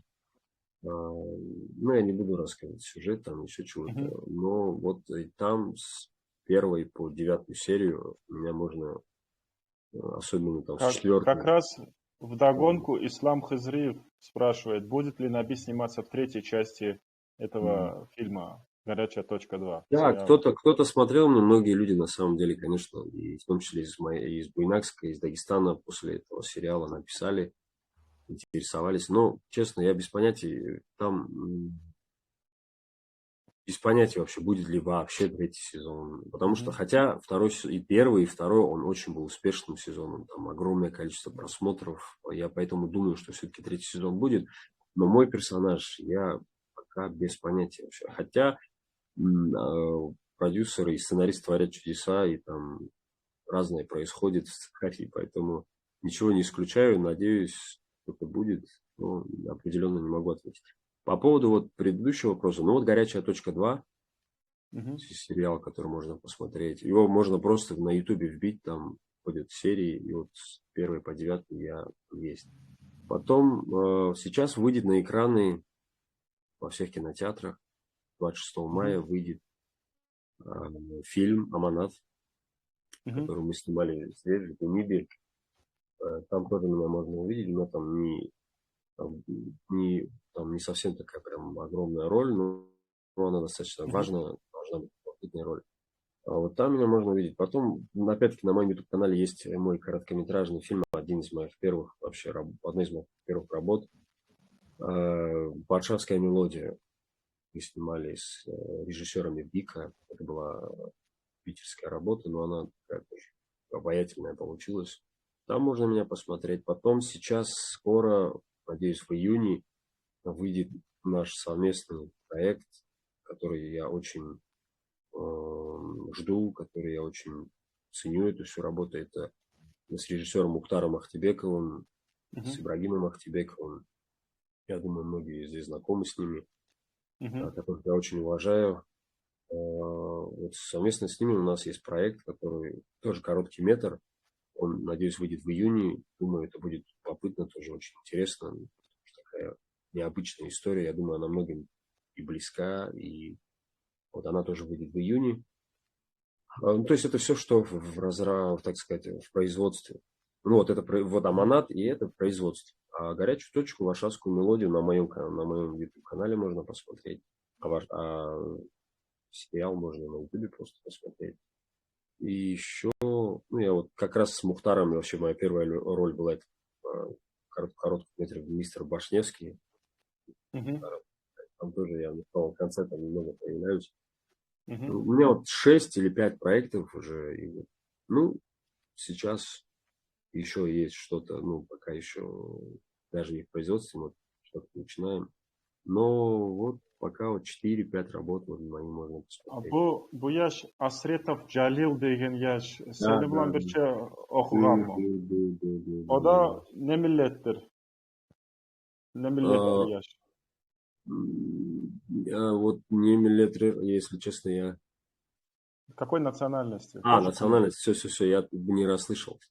Он лезгин. Он лезгин, махачкалинский, он махачкалинец, он мой курсник. Ну, вот он как-то больше вот по блогерству, так сказать. Ну, у него получается, действительно это хорошо получается. И за счет Bu этого, на самом деле, он и снимается иногда, потому что все равно какая-никакая аудитория, и хороший проект. şonu hakkından aytmağa suygen edim. Bilesenler Горбачева деген familiya bulağına Да, bir kız, да, aktrisa. O da şulay швейцарский. Vine'larda etip, snimatsa etip, şu geçirek kıskaça short video etip, özün türlü ampluaların çıgaraydı. Bir uluğa, bir qatın, bir it bulanı söyleygen, her zaman it bulan söyleygen, ya da yaşlar bulanı aylanagan, ya da başka bir qart qatın teatrda ustupayt degen. Да, да, Görgen не, да, senler. да, O da конечно. bir bek interesli görünüyor dağı. Sen özüňne bulay oylaşmagan medin yaxşı bolajak edi, özümni brendimni alga baktırmaga tebermege şulay videolar etip, skeçler etip, geçirek rollar etip, развлекательный контенттен табылак. Да, ну, Горбачева, во-первых, она наша щукинская, она закончила Овчинникова. Она просто, она, во-первых, она попала, она была одной из первых, кто это делал, она попала во время, она попала в момент, и она действительно стрельнула. Все, что идет после нее, это уже, ну, Лапенко тоже вот стрельнул тоже на самом деле, но все равно, заметьте, Лапенко, он Лапенко, он не играет других ролей. Мгм. Это очень опасная штука, и даже с тем же Джалилом, он тоже, у него тоже достаточно непростая в этом. Он уже, когда ты, ну, тебя зритель запоминает в определенном каком ключе Амплуа. амплуа. Это очень сложная штука, да. Лапенко, ну, Горбачева, она, конечно, ну, вот так получилось. Она играет разные роли. Но Лапенко везде Лапенко. Да, он неплохо, наверное, зарабатывает, да, он... Но я думаю, что актерский, я думаю, что он... Это опять мое мнение. Я думаю, он был бы не против сыграть что-то разноплановое. Причем он хороший артист. Он может разного Özü de сыграть. aytеді олай. Özü de aytеді. Да, Мен да. сүйер едім шулай улы проектілерге Но қосылуға. видите, как я же говорю, это такая две стороны медали. У него, конечно, он стал звездой, но в то же время он больше ничего не играет. И он не будет больше ничего играть. Он будет везде Лапенко. В моем случае, конечно, мне многие об этом говорят. Но я, во-первых, я считаю, если у тебя что-то... Нужно быть там, где у тебя хорошо получается. Я считаю, блогерство это не мое мнение. Мгм. Я не такой человек, чтобы там... Я даже там я не могу, я понимаю людей, которые там меня не знают. Ну, у меня не совсем супер какая-то там. Я там не выкладываю по 1000 сториз там или еще чего-то. И есть у меня свой зритель, которому очень интересно, который очень любопытно, который... Есть у меня свой зритель. Но при этом при всем я не ориентируюсь. Опять-таки тоже, вот это тоже важно себя решать. Какой контингент тебе нужен. Мгм. Это очень важно тоже. И, естественно, ты для этого контингента начинаешь соответствующие ролики снимать, видео. Опять-таки, я чуть-чуть другого мнения на этот счет, поэтому я не очень в этом блогерстве себя вижу, поэтому я туда не лезу. Вот как-то так. Я Вопрос. считаю, что я очень надеюсь, что у меня получится за счет кино прославиться, а Мгм. дальше... Bir дағы сұрау бар мына. Залик тридевятки. Свободное от работы время. Чем любишь заниматься? Может, есть какое-то хобби, какое-то увлечение? Мгм. Хороший вопрос, потому что времени у меня от работы не бывает. Потому что это не, ну, это не там, ты не работаешь бухгалтером, прошел в офис и ушел. Это, то есть я прихожу домой, у меня обязательно, я читаю что-то связанное с ролью или с пьесой. Не, Мгм. конечно, я там не сутками занимаюсь. Я люблю, например, футбол, как я уже говорил. Я люблю футбол посмотреть, там, я поиграть его люблю, бои посмотреть. Поэтому там, ну, вот как-то себя разгрузить, конечно, какая-то одна другая. Потом общаюсь с родственниками, э, которые, я повторюсь, мне очень помогают, поддерживают меня. Общаюсь с родственниками, там, смотрю. Кстати, ну, опять, это вот тоже не это же все равно связано. Я смотрю фильмы. У меня сейчас мне мой мастер, мой художественный руководитель в 2018 году подарил книгу, которая 1500 страниц. И она называется «1001 фильм, который ты должен посмотреть».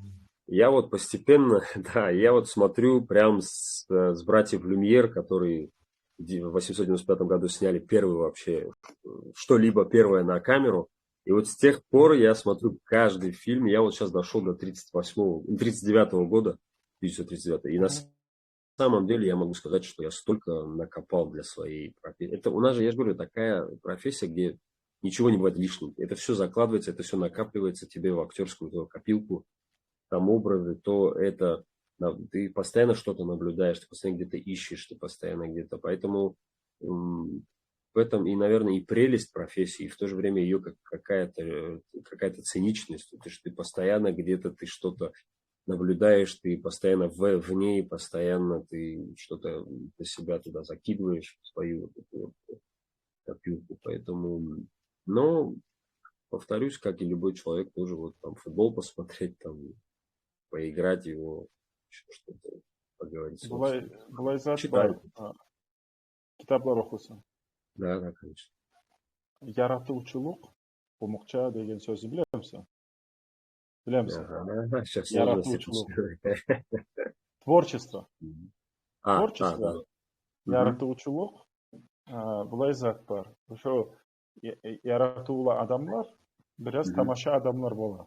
ага, Bu jamoatda yashaganlar o'zlarini boshidagi bir o'zlarini o'ylari da bo'la, yashavida o'zini quyidagi quriladi.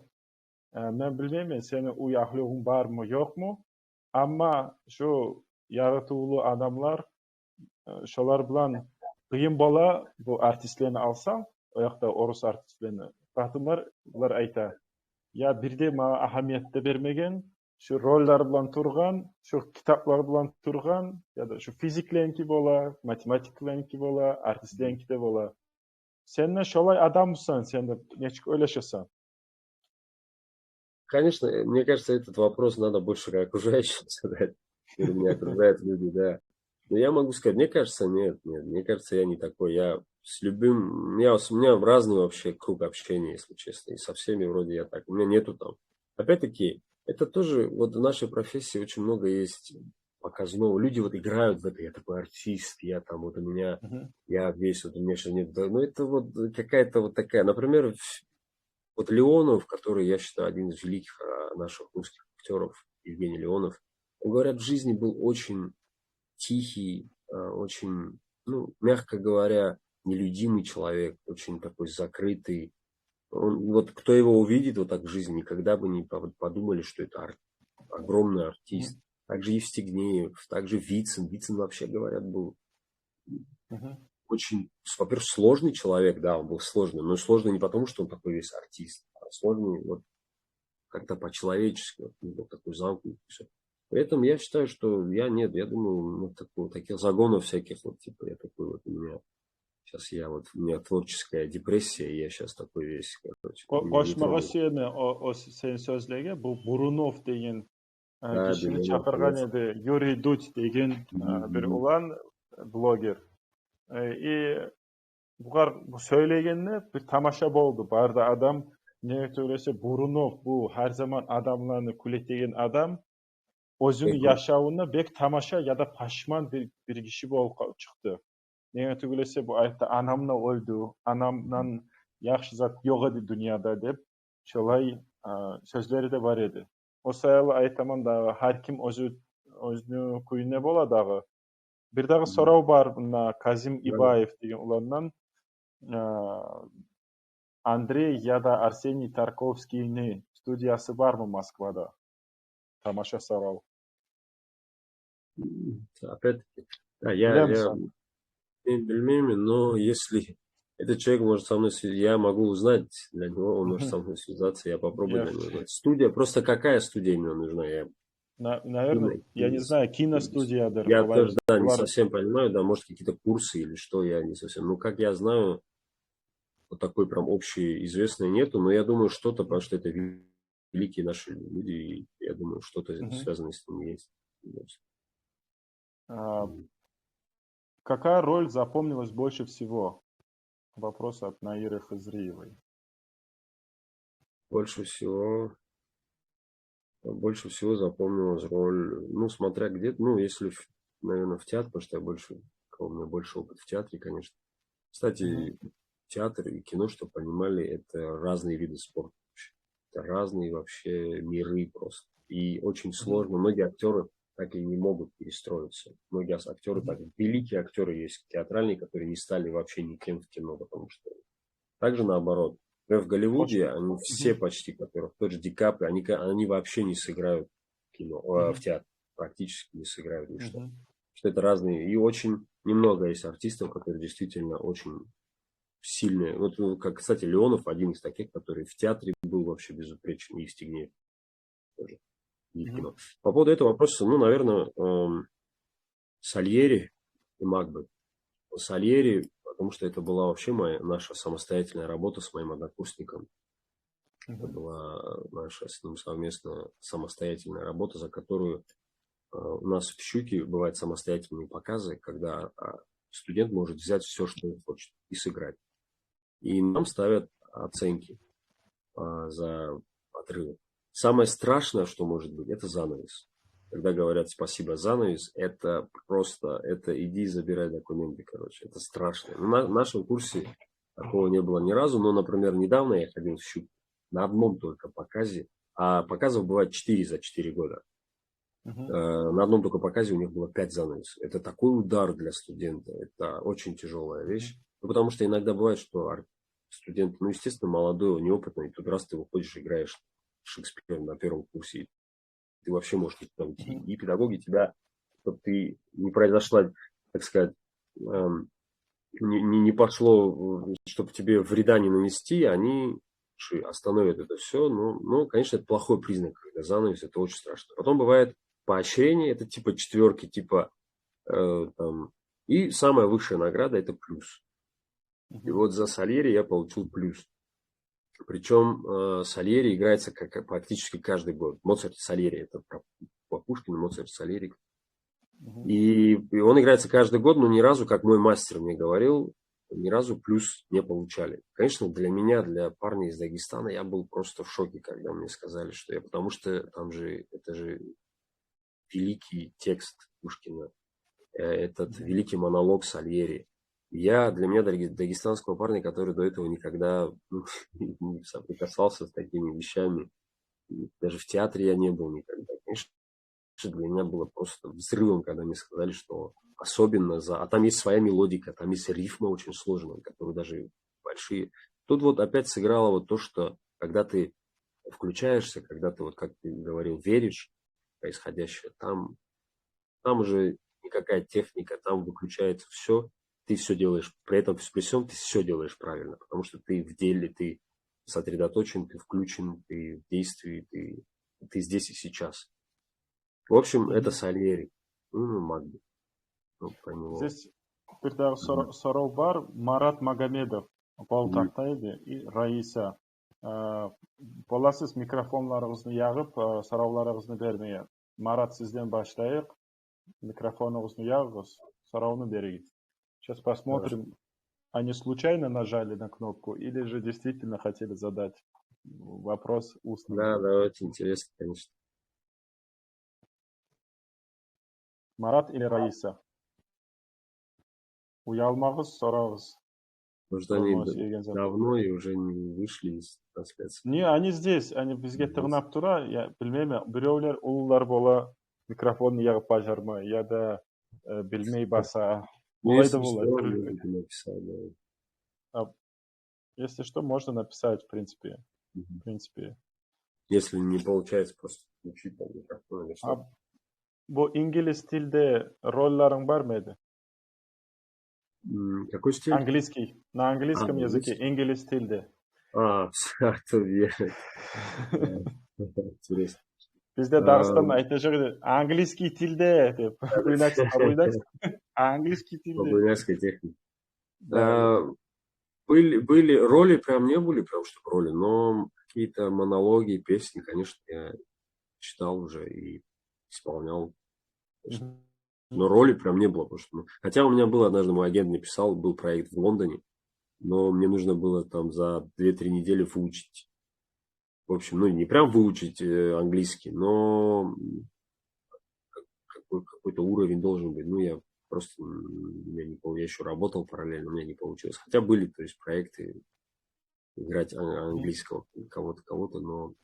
Öğreniyorsun dilini, İngiliz dilini öğreniyorsun? Да, я пока нет, но это нужно, это мне очень нужно по профессии, опять-таки, вот потому что вот бывают проекты, это огромная была возможность тогда в Лондоне, проект, где я должен был играть русского агента, который, естественно, играет на английском, но при этом и иногда говорит на русском.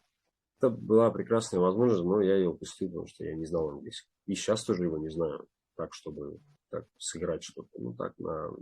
Что-то сказать могу, но это прям планы на ближайшее, чтобы начать изучать английский уже более детально.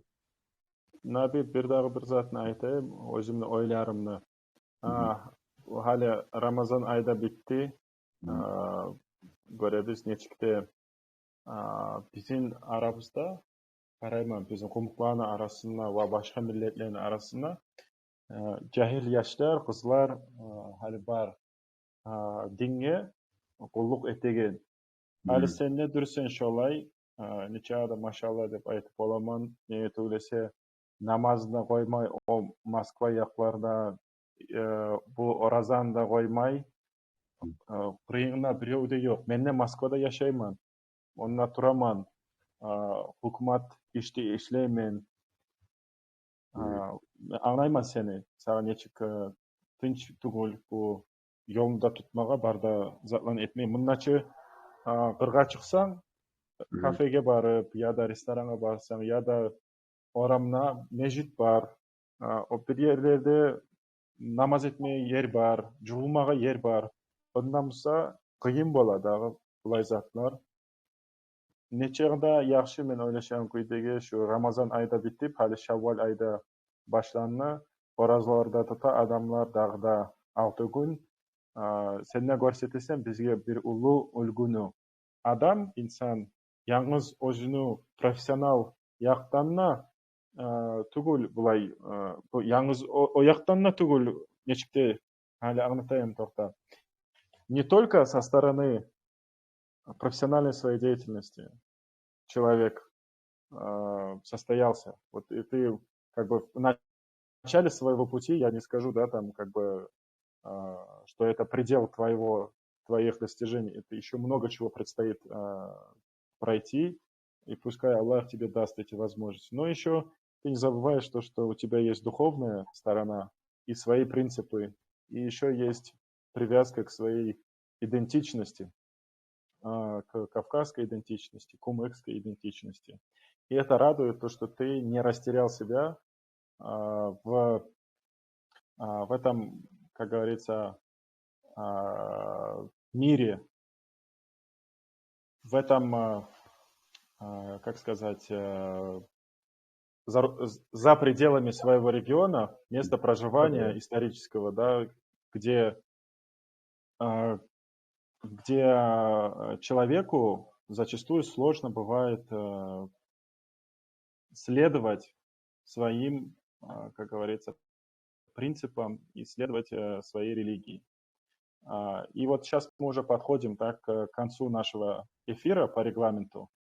И есть небольшая просьба, да, к тебе дать некоторые, может быть, обратную связь и пожелания тем, кто будет смотреть этот эфир в записи, будет вдохновляться, а возможно, ну и еще для тех, кто сейчас смотрит этот прямой эфир, потому что вот мы с Ибрагимом Махтибековым обсуждали, что этот проект, он как бы такой носит социальную роль, мотивирующую. Мы приглашаем разных людей, которые в разных областях жизни состоялись, и они своим примером рассказывают, что все возможно, стоит только захотеть. И людей среди нашего народа, среди других представителей, да, с Кавказа, других народов, их достаточно много.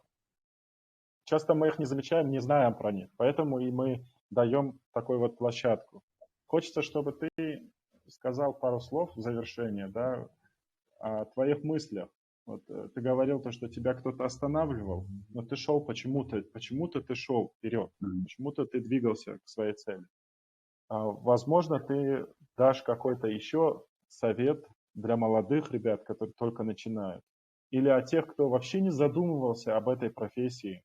Потому что в свое время Скандарбек Агай, он, когда в точно таком же эфире был у нас в гостях, он сказал об этой проблеме, что на потоке мы не нашли ребят из кумыкского народа. Мы компоновали из чего могли. И есть определенные сложности в этой твоей области. Вот такое вот пожелание. Можешь, пожалуйста, высказаться?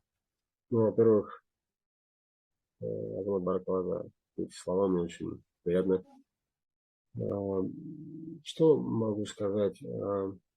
Даже не представляешь, как мы сейчас, ну, не буду говорить прям. Мне очень неудобно, что я сейчас говорю на... Все равно у нас канал достаточно, он тематический, это мой язык, но я на нем не могу говорить. Я на самом деле еще удивлен, как я тебя все это время... Я тебя хорошо сейчас понимал, я, оказывается, хотя у тебя он еще не просто бытовой язык, ты очень говоришь, очень литературно, очень.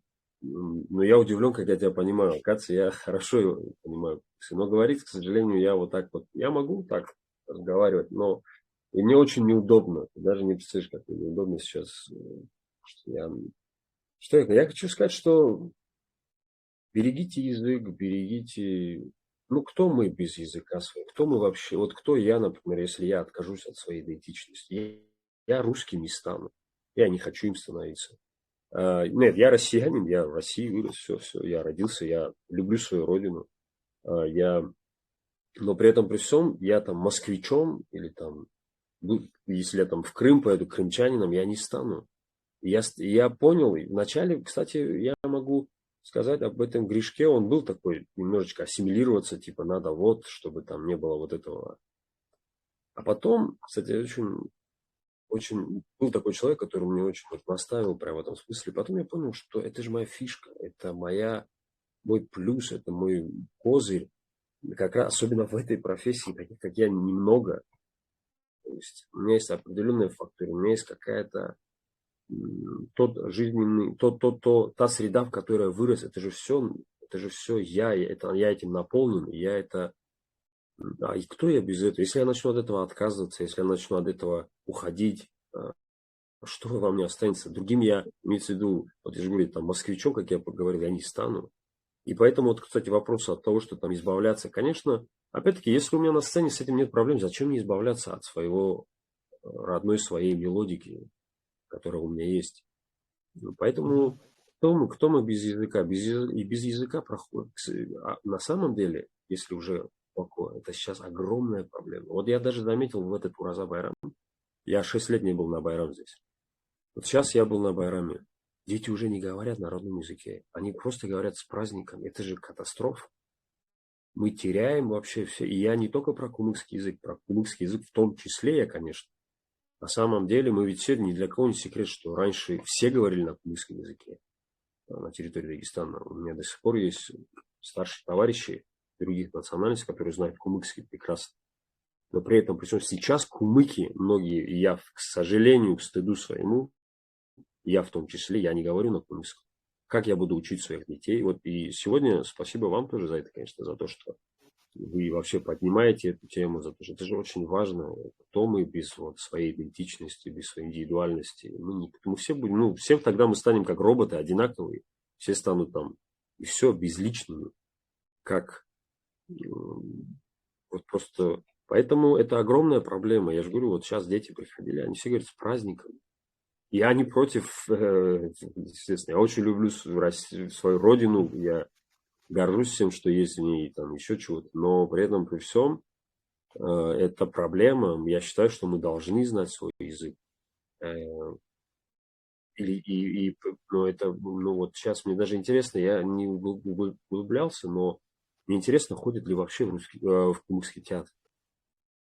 А раньше мне дядя мой рассказывает, мне мама рассказывала о том, что к ним даже приезжал русский театр. И даже далекие села ездили и показывали. А это же все не просто там поехать и там. Хотя они, как я знаю, в Советском Союзе, они даже за это деньги не получали. Это все были исключительно вот такие. Это носили характер вот именно вот такого утверждения всего этого. Поэтому вот так, как пожелание не относиться к этому. Особенно молодежь сейчас немножечко так пренебрегает даже. Есть даже такое немножечко наоборот. Но это, к сожалению, с возрастом. Я сейчас как сижу, как это такой мудрец такой, да. Но я тоже это с возрастом понял. Я тоже вначале не понимал. Хотя я всегда очень... Но я даже не представляю, вот что было во мне с детства. Я просто кайфовал, когда я вот так приходил, садился, мои дяди, родители. Они дома общаются на кумыкском. Я приходил, я многое не понимал, но я просто сидел и слушал, и кайфовал. Они так это делают, это настолько их, вот они в этом прекрасны, это настолько их, это настолько родное все, настолько, что я вот так приходил и упивался этой атмосферой, когда вот они сидят, наши старшие, и говорят исключительно вот на кумыкском языке. Это не описать, это, я же говорю, это такая какая-то... Поэтому нужно беречь. И вот я буду стараться, честно говоря. Вот, слава Всевышнему, что у меня есть еще с кем общаться на кумыкском. Буду стараться. Поэтому берегите язык, берегите себе то, откуда вы, кого вы. И по поводу, если профессии, я долго, да, Азамат, если по поводу профессии, Все хорошо. я могу сказать, что я честно скажу, вот если у меня будет там сын, признаюсь, я бы не хотел, чтобы он был актером. Как бы это ни звучало, мой путь, он был таким путем, вот таким, каким он сложился. Но не факт, что его путь будет таким же. Да, он может быть даже лучше, но может быть и совсем намного хуже. А травма остается очень серьезная. Поэтому сейчас тоже я, вот, например, не могу сказать, что я вот здесь, сейчас, навсегда я в этой профессии. Не могу такое сказать. Поэтому говорить о том, что я там... Но при всем при этом она, как и прекрасна, она действительно прекрасная профессия. Это действительно, наверное, одна из самых необычных профессий вообще в мире. Одна из самых любопытных профессий, дающих разные возможности. Я действительно открываю столько в жизни. Она такая красочная, но в то же время в ней есть, конечно, и очень много всего жестокого, сложного, беспощадного. Она очень жестокая профессия, очень. Конкуренция космическая просто. Ежедневно на твое место приходят новые люди. Ежедневно тебе нужно с кем-то бороться. Это тут не так работает, типа, как в спорте. Ты просто сильный, ты победил сильного, и ты теперь самый сильный. Это не так тут работает. Тут Мгм. недостаточно быть просто талантливым или там просто работоспособным. Тут как-то по-другому это работает. Тут очень многое зависит от случая. Но при этом, при всем, работать здесь тоже нужно. Так что вот как-то так. По поводу намаза я уже, как и сказал, я для себя решил, что это тот маяк, который меня держит вот этот ориентир. И пост в особенности тоже. Пост вообще дает тебе многое переосмыслить. Мы не совсем понимаем, пост это же не просто голодание, там, еще что. Он тебе вообще дает многое остановиться вообще. Вот ты весь год что-то у тебя летит, а пост у тебя раз, и он тебе дает вот это вот такой момент остановиться и просто перестроиться, подумать, немножечко назад отойти где-то от чего-то, когда ты там летел вообще. Поэтому для себя вот как-то я решил, что это самое, наверное, важное. В общем, как-то так. А у тебя, Азамат, вы выполняете какую-то невероятную вещь. Когда мне Ибрагим Ага вообще про этот канал сказал, я думаю, как надо, ну, как надо, я не знаю, любить даже мало сказать, как надо переживать. Поэтому вы делаете просто великое какое-то дело. Поэтому, когда вы вот сейчас сказали насчет Абуспена Акаева, что будет юбилей, кстати, скажем, я с удовольствием приму участие. Я очень, во-первых, всегда передо мной на протяжении 11 лет в школе у нас я признаюсь в этом, мой дядя директор школы 9, Ага. где я учился. И он просто, он так чтит Абуспена Акаева. Он и устраивает его юбилей каждый раз, приглашает его оставшихся родственников, находит их, там, издание Мгм. книг. Это просто тоже такая любовь к языку тоже своему народу, к великим людям своего народа. И он вот, я же говорю, я вот так проходя все 11 лет там, по школе, у нас очень много портретов Абуспена Акаева. Поэтому у меня к нему даже не знаю, я его не знал раньше. Естественно, я узнал о нем только сейчас, кто он вообще. Я просто знал, что какой-то приятный старик приятной наружности такой очень. Вот. А вот недавно я только открылся, кто он вообще был. Это же просто это. Я когда прочитал его труды какие-то, как он изъясняется, как он излагается, как это же просто не объяснить. Его стихи, его работы, это же он все вместе вообще. Это человек кумык, это человек с нашего народа, и его Мгм. действительно надо гордиться. Мы там привыкли сейчас там многих разных там, зарубежных героев себе придумывать, еще кого-то. Вот у нас есть наши просто величайшие люди, о которых Это тоже, кстати, ну, я не знаю, чиновников или еще не знаю чья, но это беда, что наши дети, и там, даже не только дети, и даже взрослые не знают о наших таких людях. И это тоже беда, мне кажется, надо этому уделять больше времени. Мгм. Потому что и биография этих людей достойна внимания, абсолютно точно. Так что как-то так опять сложно, да, долго я объяснял. Но просто вот все как... Вот, тут появилась просто у меня возможность, мне хочется как-то вот так о том, что действительно важно сказать. В общем, так, Азамат, поэтому, да, вам огромное вообще, огромное баракалла, огромное Баракалла. саубол, все, делаете Вот, великое дело. да, көп сау бол, баракалла, сен айтқан сөзлерге. Bir Raisa деген adam yazdı Nabi'ye işine üstünlükler yarayman. Üstünlükler знаешь, да, слово? Успехи. Желаю тебе успехов. Да, Bizde şu var, Raisa да, айтқан сөзлерге bizde қосылабыз. Üstünlükler сағада yorayбыз. Аллаху Таала берсін насип улы проектlerini yaşауға шығармаға, улы ролларны ойнамаға. Өзің сүйсең продюсер бол, сүйсең режиссер бол, сүйсең актер болып Оскарланы ал. Сүймесең Оскарланы алмай, өзіңнің номинацияны яратып яшауға Россияда яда халық ара даражада bir улы номинация Оскар түгіл, башқа премияны ярат, яшауға шығар. Шолай улы проекттер етмеге Аллаху Таала насип етсін. Ва сен шулай сайлаған yolun, ya Allah нечикте Аллаху Таала шо yolunu kabul etsin da. Her alған абатыңны. Көп сау бол. Ну, Салбон, Азамат, огромное спасибо на связи. Всем большое спасибо, что смотрели, слушали. Я действительно сейчас немножечко так посмотрел, очень много людей. Огромное всем спасибо за внимание. Если что, я тут поделюсь своими данными, можете смотреть более детально на меня. Хорошо, хорошо. Все. Азамат, огромное всем спасибо. Görüşürüz. Обязательно. Всем пока, Салбол. Кечегиз yaxshi bo'lsin. Sağ olun.